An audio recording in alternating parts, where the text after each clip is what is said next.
Magandang umaga po sa atin lahat. Ito naman po si Professor Tonton Contreras sa isa na naman edisyon ng Usapang Politika dito sa Facebook Live at sa YouTube. Pag-usapan po natin ang West Philippine Sea na naman. Kalimutan na muna natin yung confidential fund. Kasi mukhang malapit ng maayos. Kasi mukhang aalisin na, i-realign na daw ang confidential fund. Lalo na sa Office of the Vice President at saka sa DepEd at ililipat sa Philippine Coast Guard. At doon nga related itong nangyari sa West Philippine Sea. Kasi nakita ng ating mambabatas na abay kailangan pala natin talagang magkaroon ng mas mataas at mas malaki pang budget para sa ating mga nagbabantay sa ating karagatan, lalo na sa West Philippine Sea. Kasi itong huling nangyari, doon sa Panatag Shoal, sa Bajo de Masinloc, na kung tawagan ay Scarborough Shoal, na nasa loob ng ating exclusive economic zone sapagkat ito ay mga 121 nautical miles lang yata mula sa kanluran ng Zambales. Nasa loob pa to ng ating exclusive economic zone. At bilang nasa loob ng ating exclusive economic zone, tayo dapat ang may unang karapatan na mangisda dito. Ang ginawa ng China, na inaangkin niya, ito hindi lang parte ng exclusive economic zone niya, inaangkin niyang bahagi ng teritoryo niya. Ibig sabihin yan, ang layo-layo dito sa China, libo-libong milya o kilometro, ay sako pa mismo ng kanyang teritoryo. Di ba?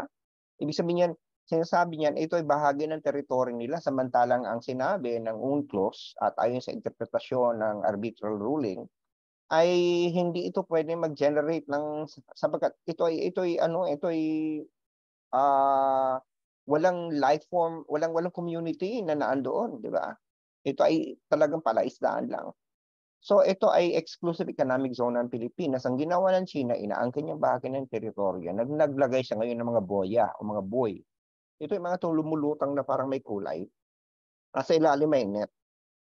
Sa paligid ng isang bahagi ng Baho de Masinloc para ang ating mga mangingisda ay hindi makapasok. Kasi siyempre pag may boyan at may net yan, may hirapan ng pumasok ang bangka.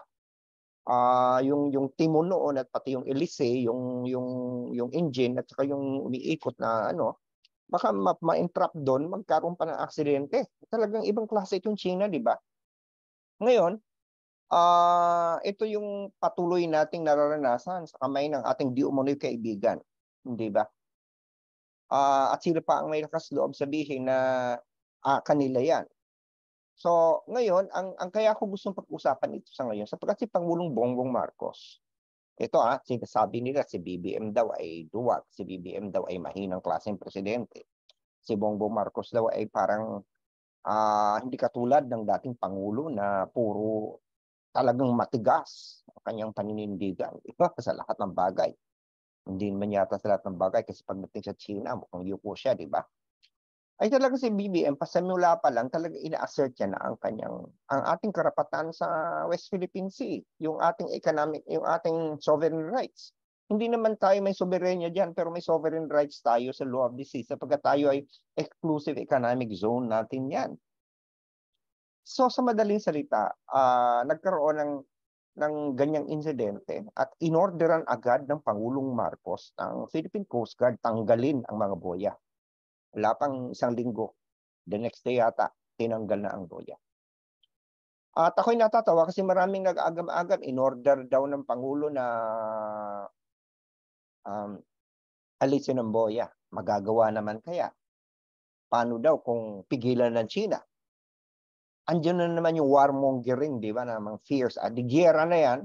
Ano ngayon nangyari? Pinatanggal ng Pangulong Marcos. Tinanggal. Nagkagiyera ba? Of course, nagpo-protesta ang China. Puro lang naman dakdak Di ba? Protesta, ganyan. At hindi na sila ngayon pinapayagan ng basta-basta nalang manaig ng ating mga spokespersons. Ang DFA nagsasalita na.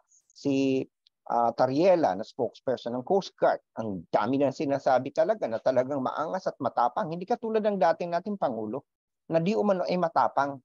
Hindi ba? So doon ito lang ang gusto kong sabihin.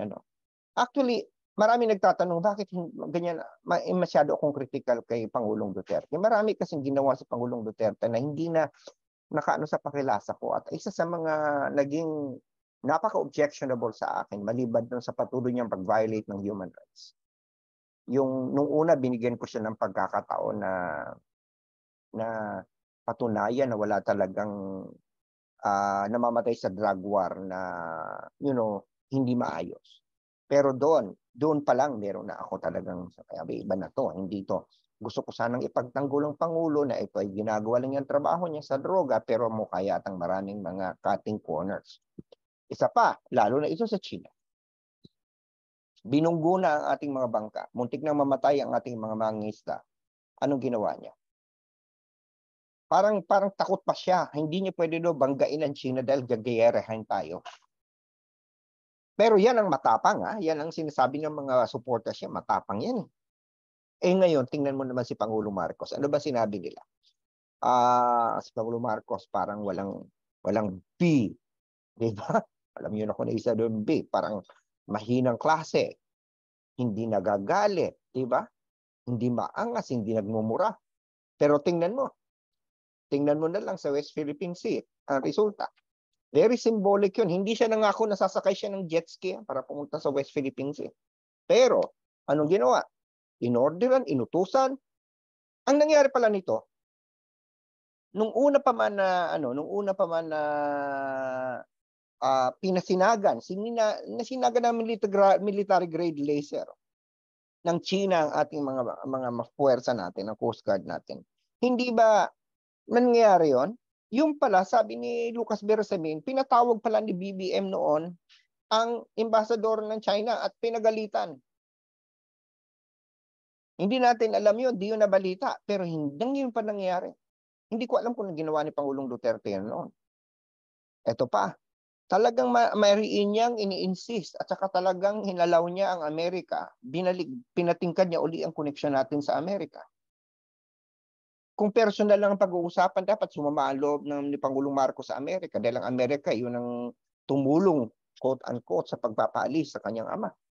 Pero dahil ang iniisip ay interest ng bayan, kailangan isubordinate yan, kailangan tayong makipagtulungan sa meron na tayong tratado, yung ating Mutual Defense Treaty, na pinupupo nito mga maka-China. Di ba?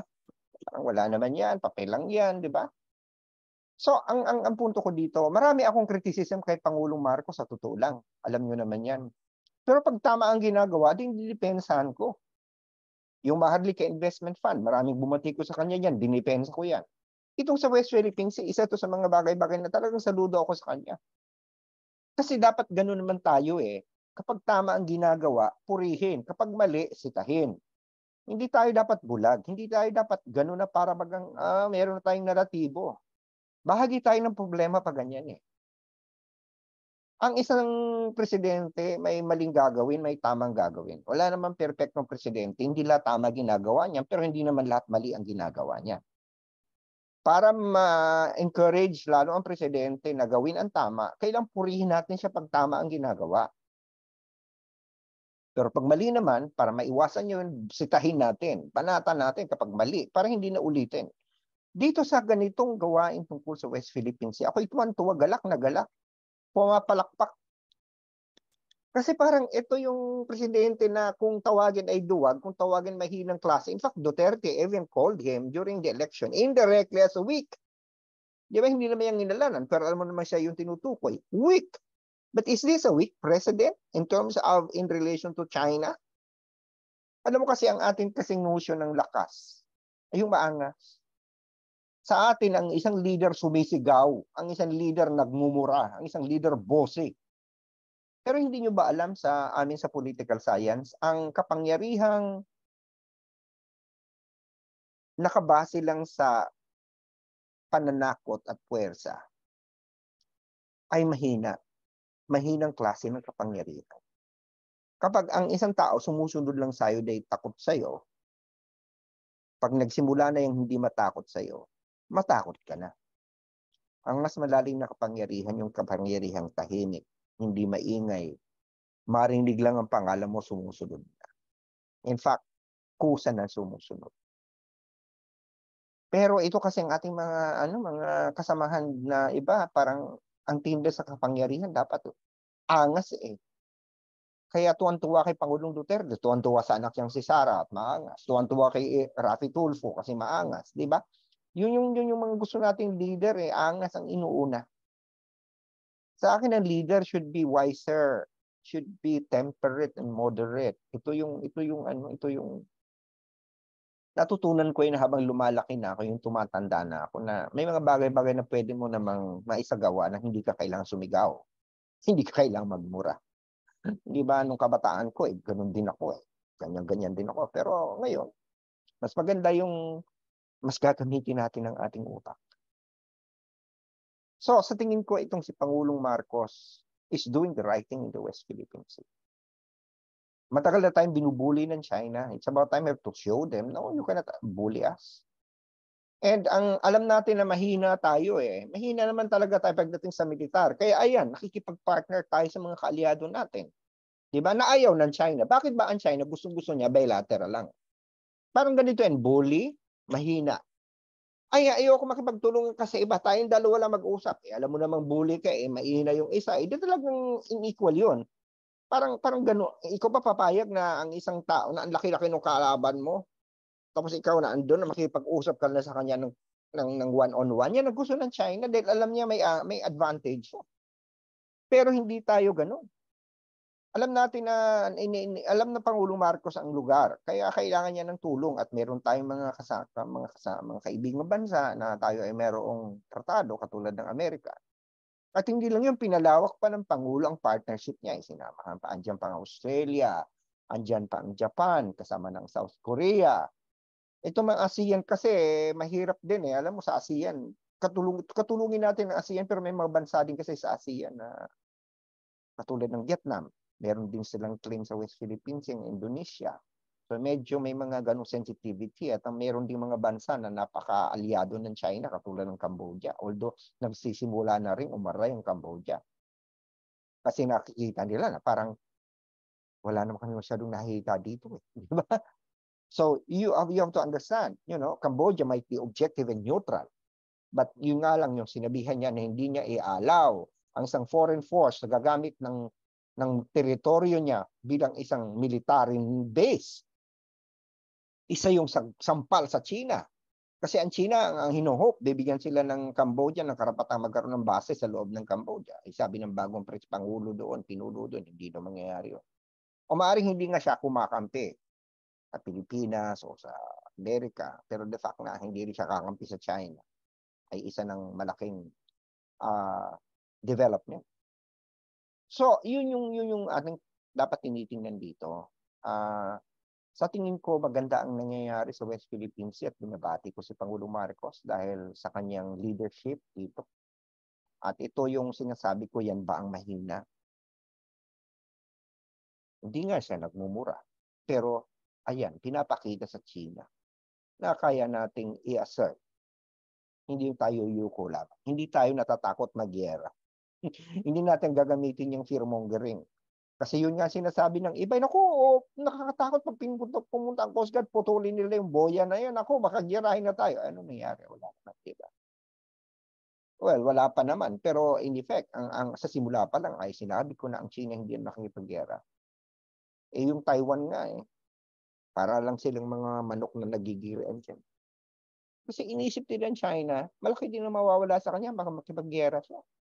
The power of China lies in its economy, its economic deals. Eh pag yan nakipaggera, sa tingin mo naman kaya, yung ekonomiya niyan eh, hindi masisira. Diba? Yun ang isipin natin. Alam mo sa international relations, dapat intindihin, minsan nagigirian ng mga bansa. Pero sila naman, hindi naman sila gusto maggera sa totoo lang. Dahil alam nila, it will cost.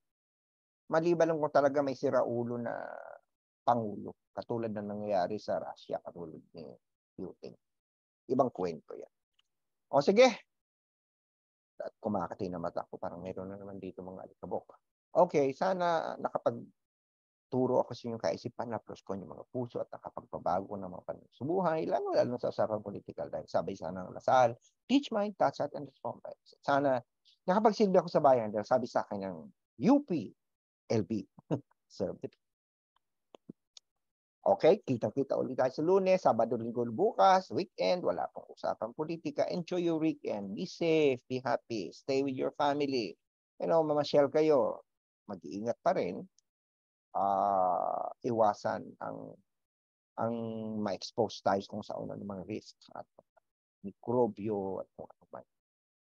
Okay. Tayo ko sinasabi, UP naming mahal, Animo Lasal. Bye for now. See you Monday. Enjoy your weekend. Bye. Bakit? Ano bang pinindot ko? Hindi bali na lang. Ulitin ko na lang. UP naming mahal, Animo Lasal. Bye.